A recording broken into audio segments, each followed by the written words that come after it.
Hello there, my name is Mackenzie. Welcome back to my channel, and thank you so much for being here. Today we are doing a reading vlog. We're doing a Dark Academia reading vlog. I've already done one of these. If you haven't seen it, I'll link it up in the cards for you. However, we're doing part 2. We are going to be reading The Atlas 6 by Olivia Blake and If We Were Villains by ML Rio. So this vlog is a long time coming. I have been trying to do this vlog, I feel like, since October, and I just have not been in the mood. So now I'm in the mood. On top of that, I am probably going to pre-order the hardcover of the Atlas 6 if I like it from Tor, but I have to figure out if I like it because we're spending money wisely in 2022.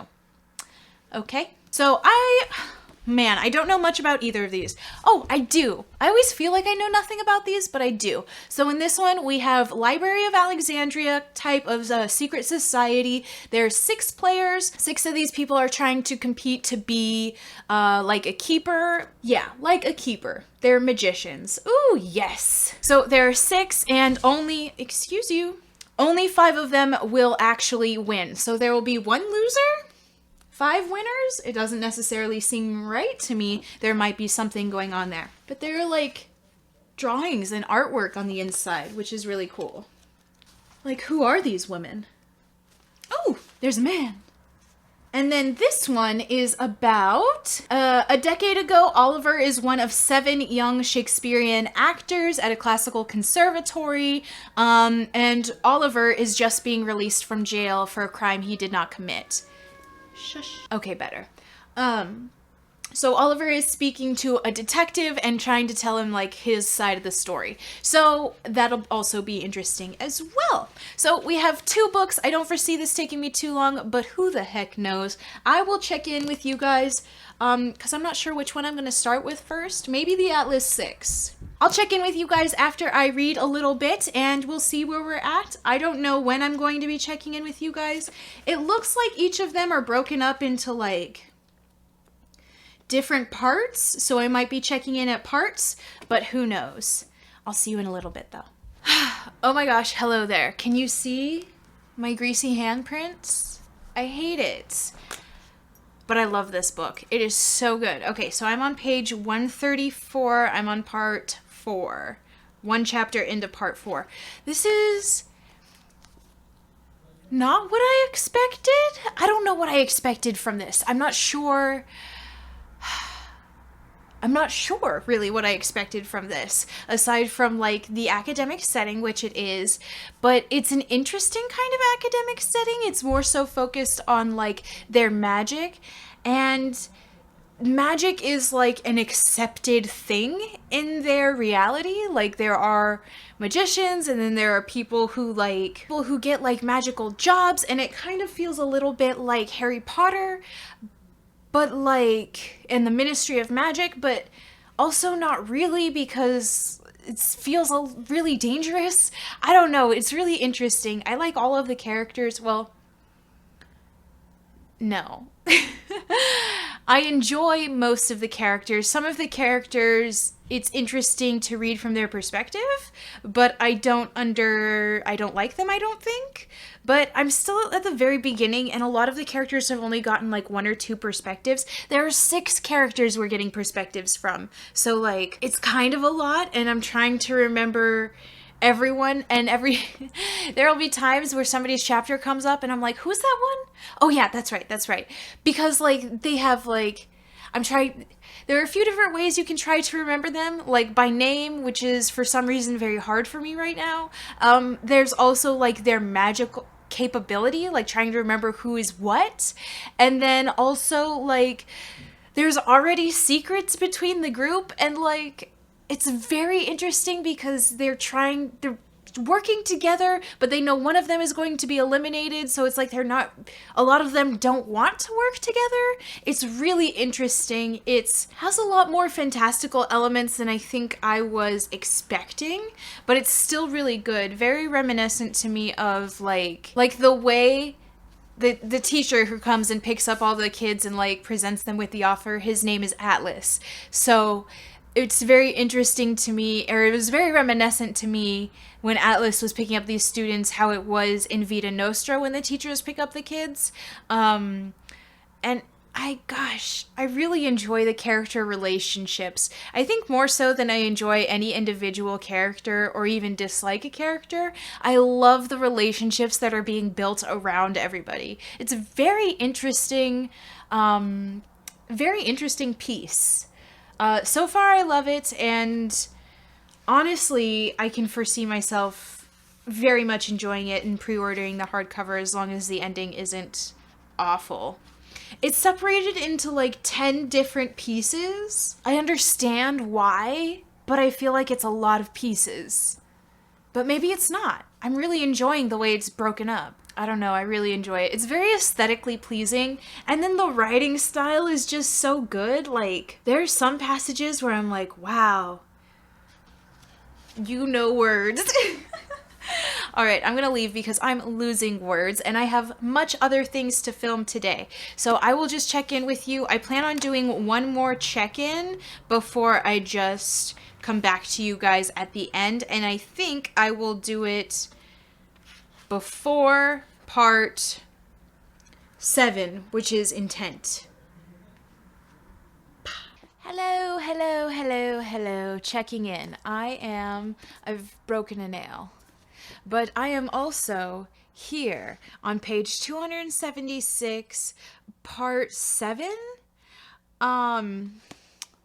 This book has gotten so interesting, and like, all of a sudden I feel like there's a bad guy, but like, I don't know, it's very unique. I saw a post saying that this was kind of like a mix of like Charlie and the Chocolate Factory, but make it dark academia. But you know, people say dark academia and they mean aesthetic, but what I'm talking about is like murder and deceit and cunning classmates that you need to like have a battle of wits and wills, and you have to like protect yourself. Like, oh my gosh, this is kind of intense. I'm on page 276 and there are 380. So I have like 100 pages left.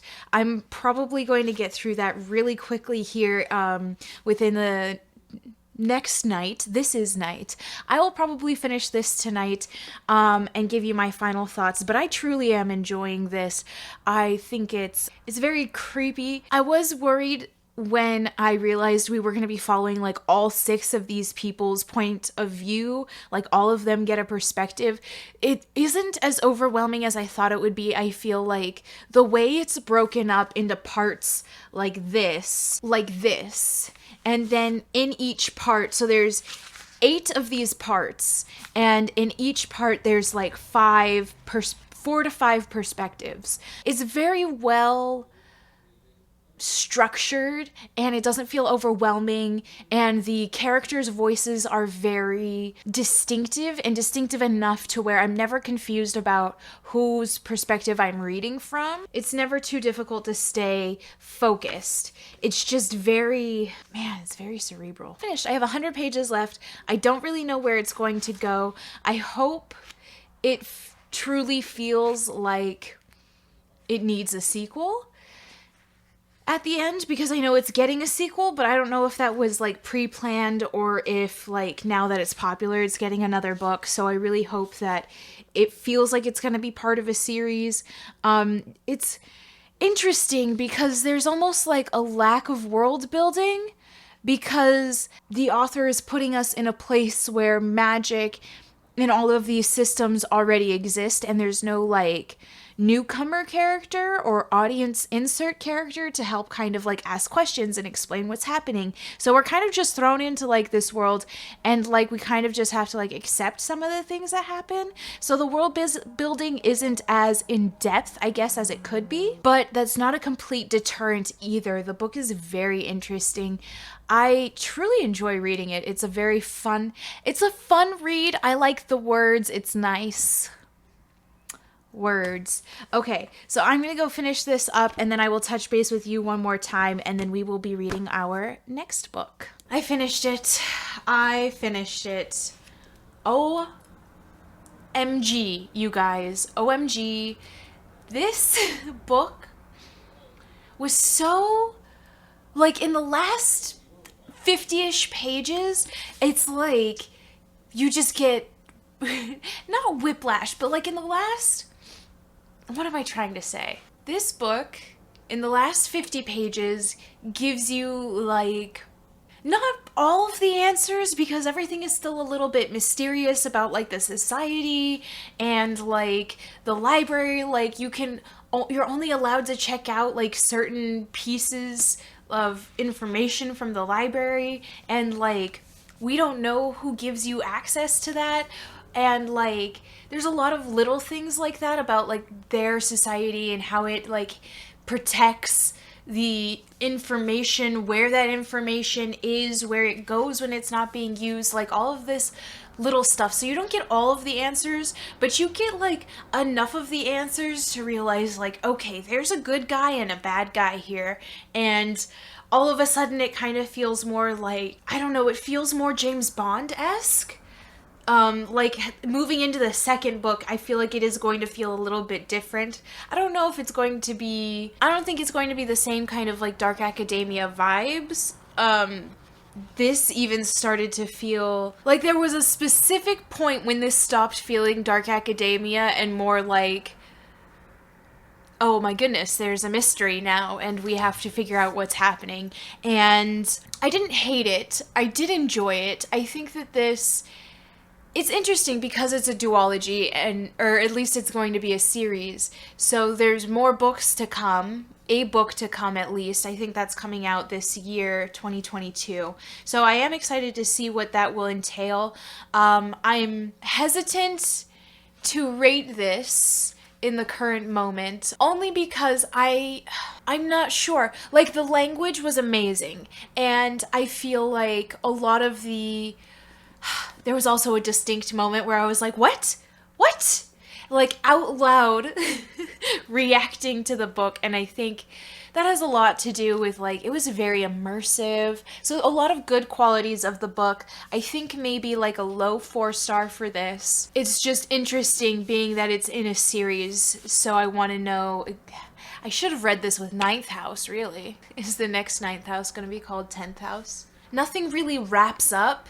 It is absolutely the first in a series, and it feels that way, at least towards the end, with what ends up happening. I feel like a lot of what makes Dark Academia-ish is like the Greek tragedy of it all, even if it's not necessarily touching on like Greek classes or anything like that. Like it could be Shakespeare that they were really into or whatever, but it's really just like the traditional tragedy of it all. Like these people, it's all about like interpersonal relationships and about how these people become so entangled and involved with one another, and they rely on each other in almost an unhealthy way, and then they start to develop an unhealthy, almost like cult-ish aesthetic about themselves and about their knowledge and power and what they can do, and then you realize that the system that they're in is built around the fact that they are going to have to eliminate one of the 6 that come in. So we follow 6, and one has to be eliminated by the end of the book, and it becomes tragic just watching these people like hurt each other and love each other and become friends and be betrayed by each other. And I love that there are also parts where we are interspersing like Socratic seminar type monologues, and they're never wasted. They all have something to do with what they're studying and then the overall plot of the book. So it's very like well tied together, and I think that's also something that I very much enjoy about Dark Academia, is that everything has a purpose, so much so that like it all ties together in a nice like beautiful tragic piece. And I think that's why I'm a little hesitant to say so many good things about this, is just because it hasn't ended yet. I need to know how it ends before I feel like I'm completely satisfied. As with any series, this is not just this series. Any series makes me feel that way. And I tabbed 2 lines. It's not a spoiler, so I'm going to read one of them for you. You're a fire hazard, Rhodes, so stop apologizing for the damage and just let that fucker burn. Okay, moving on, because I might just start gushing. Next, I'm going to start reading If We Were Villains by M.L. Rio. This was their first. I think I already gave you guys the summary for this. We have 7 young Shakespearean actors back in the day, a decade ago. One of them gets put in jail for murder, but he didn't do it, and he's telling his story to a person. An interviewer, a journalist, something like that. So I'm gonna go ahead and get started on this. I was supposed to have an audiobook come in for it because I finished that pretty fast, and this vlog isn't coming out until later in the month, so I could possibly wait until the audiobook comes out to read this. So that might be what I do. So I will check in with you guys. I'm not sure how this is divided. I'm almost in love with the fact that it is broken up into acts. A book told in 5 acts. So I guess I will check in with you guys. I think how we'll do the check-ins is I'll check in after Act 1, then after Act 3, and then at the end. Okay, so I will see you guys after Act 1. Boop! Alright, I forgot to check in with you guys after Act 1 ended, because it ended, like, not abruptly, but, like, very dramatically, and so I just kept reading until I fell asleep reading. So I am on page 120, scene 8 of Act 2. Love that for us. This book is pretty intense. I really enjoy it. I think it reminds me a lot of The Secret History by Donna Tartt, where, like, there are these, like, and not in the sense that, like, all of the characters are pretty much bad people in their own sense. I feel like all of them have, like, you know, a strong desire to be actors, and, like, they kind of have, like, weird tendencies, but, like, one of them definitively seems to be a little, like, psychotic, it seems. Like, when they're not in the limelight, they are dangerous, jealous, extremely jealous. And so that's kind of where we're at now. We finally have, like, a good understanding of our cast of characters. I tabbed something in the front where it describes all of the characters, so that way I can keep referencing it, because sometimes they'll say, like, what's one of these freaking characters? Like Philippa, and I'm like, who is Philippa? And I have to, like, flip all the way back to, like, remember who that character is. The discussions in the book are so layered, where they're talking about, like, theater and Shakespeare and, like, acting and all of this, and then it, like, there's an underlayering of them talking about themselves. Very intense, very tricky. There are prologues before the acts, and the prologues are the part where we flash back to current day, where our main character Oliver is telling, I think I said it was a reporter, it's a detective. It was the it was the detective who put him away for a murder. And the detective is retiring. Oliver just got out of prison, and the detective wants the true story of what happened. And so there are prologues at the beginning of each act which kind of tell that story. And we've just got to the part where Oliver in current day is talking to that detective. And because it's current day, they reference other characters who are still alive, who are obviously not the victim. And I don't think the idea is that we are supposed to figure out who the victim is. It's not really like a mystery like that. That's not the point. The point is that these people, and they've said it a few times, the way that their school runs is like a cult, 100%. And it's much more about the descent into that, as opposed to, like, who the victim was and who really killed them. I don't think that is the part that matters. I think we're more so following a set of characters' descent into, I want to say madness, but also, like, egotistical, lack of empathy or care for others, almost godliness, in the sense that they are so removed from their humanity. Very interesting. I am enjoying it. So I'm only on 120 pages. I think there's 300. No, I know there is. It's 358 pages. I am only 120 pages through. It doesn't even feel like I'm close to halfway, but I guess I am. I have this much left.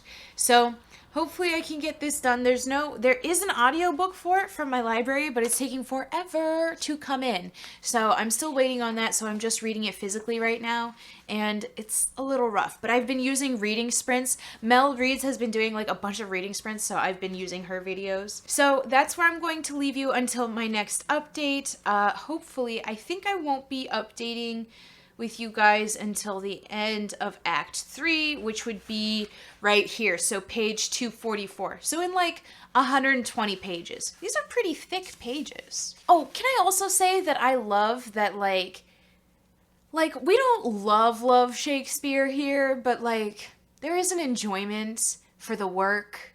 Not necessarily the man, but there is an enjoyment for that work. And I just love that the characters are consistently quoting Shakespeare at each other. And it works. Like, that's kind of everything to me. I'm a basic bitch. I love that shit. So I will check in with you guys before Act 4. Let's do an update for this. I am exactly where I said I would be before I updated you guys. I am right before the beginning of Act 4. So, like A Secret History, the main point of this story is not this character's death. It's more about the other characters being awful people. And, like, the more I'm reading it, the more I'm thinking, okay, maybe these other characters that I thought weren't really bad guys do have some sort of, like, badness to them or something. I don't know. And then we just ended on such a weird point. Like, I kind of assumed we were going in this direction, but then it was like the ending of the act, and it wasn't, I felt, as big of a plot piece as the one character's death. So it was just very interesting. I have 2 very short acts left. I don't really know where this is going. I feel like there's room for shock and for twist, but I'm not sure what either of those could be. So I will get back to you guys after I finish this and give you my final thoughts on that, and we'll be at the end of the video. All right. You guys, I finished it. Okay, I'm also losing my voice, so if it sounds a little bit weird and it goes in and out, I'm sorry. That's my voice. I'm losing it, I think. So I officially finished If We Were Villains by ML Rio. I truly loved this book. It was absolutely amazing, actually. I really enjoy, like, I don't love Shakespeare. I kind of do. I do and I don't. I have a love-hate relationship with this man. I know that a lot of his material is like he's kind of an outright misogynist, and a lot of his storylines are not as not as unique, I guess, as they could be. Wow, my voice is really going. Okay, let's hurry up and wrap this up. But I do enjoy the prose. I enjoy the story. I think my love of tragedy comes from, coupled with Greek and Grecian tragedy, is Shakespeare's tragedy. I really enjoy this, like, sense of, like, sadness and, like, the depth of that emotion. So I really appreciate how there's, like, Shakespeare quoted throughout the whole book. The fourth years are doing, like, multiple Shakespeare plays in the year, and we get quotes from them, and they speak to each other in quotes. It's a lot about, like, acting and that side of, like, dark academia, like the theater kid kind of type. Like, I don't think that this book is necessarily about the death as it is the undoing of these characters and how they lose themselves in their roles. And more to that, it's not even just that it's their roles that they're losing themselves to. They have each been, like, not really like assigned, but like kind of assigned, like, specific roles, like the villain, the hero, the ingenue, the temptress, the extras. And when they end up having roles that are switched, like when they end up playing characters that they don't normally play, they end up, like, losing it a little bit. The ending was it was great. It's an ambiguous ending, and I don't know if that necessarily works for everyone. I knew as soon as I read it, I wasn't sure how I felt about it. I do feel like with ambiguous endings, I tend to always want to give them the ending that I want them to have, but like sometimes the ending that I want them to have isn't always a good ending or what I think would be a good ending. So it was a little bit difficult. I know I'm kind of speaking vaguely about it, but I don't want to spoil too much. And it's a really good story. It reminded me a lot of A Secret History, just not exactly the same either. The setup is kind of the same where we're following like a group of characters and they're all studying the same subject, and it's very niche, and there's a death, and we're trying to figure out how that person died, as opposed to in A Secret History where we're really focusing on how Bunny died and how that happened and how they got away with it. And this, we're more so looking not at the death, but more so like who might have killed that person and how the death affects our main characters that are still alive. So I really feel like this vlog was like a complete success. I read like 2 books that were, I think, both 5 stars. I gave them both 5 stars. I really enjoy Dark Academia in the sense that like I enjoy reading about students who are obsessed and morally gray. I really enjoy that. I don't understand exactly why. It's not like I continued in my education as like far as a lot of these students have, but it's really fun to read. I do enjoy, I feel like if school was a little bit different, at least in America in my experience, if it was a little bit different, I would have no problem at all like just continuing my education and just learning about things, because things like Shakespeare and Greek tragedy and like just history, like all of these things are very interesting to me, and if I had the time to just sit down and like study, that would be great to learn about things. I don't have the time because America sucks, but I feel like this kind of fills that void. So I really enjoyed both of these books. I'm going to claim this Dark Academia vlog part 2 a complete success. We will be continuing on. I just need to find more Dark Academia books. If you have any recommendations of books you want me to read, let me know down in the comments, and I will hopefully be able to pick them up and do another reading vlog. I hope you enjoyed this vlog. I hope you have a good rest of your day, and I hope to see you in the next one. Bye!